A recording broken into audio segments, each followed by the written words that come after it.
Are you a cat parent? Then without any second thought, you would agree that cats are wonderful yet mysterious creatures.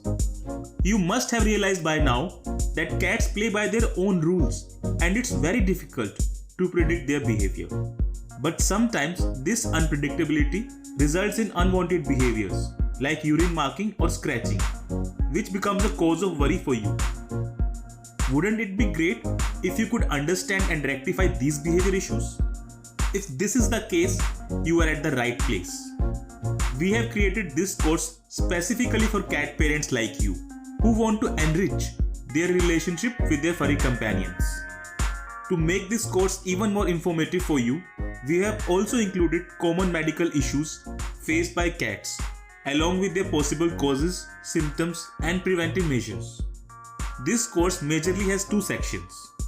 In the first part of this course, we will discuss about several common behavior problems of cats, like scratching, excessive vocalization, separation anxiety, urine marking, aggression, fear, and others.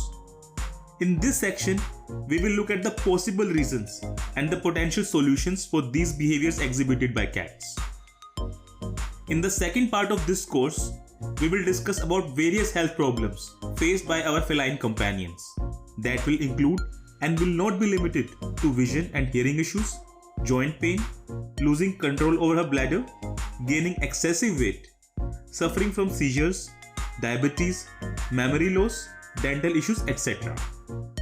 In this section, we will discuss how you can manage your cat suffering from any of these health ailments.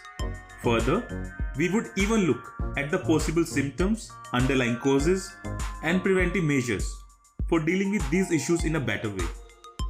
There will be two instructors for this course, Ruhi Bansal and myself Aman Gupta.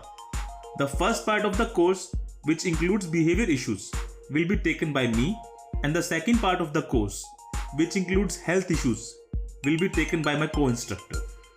We welcome you all and hope to see you in the next lecture.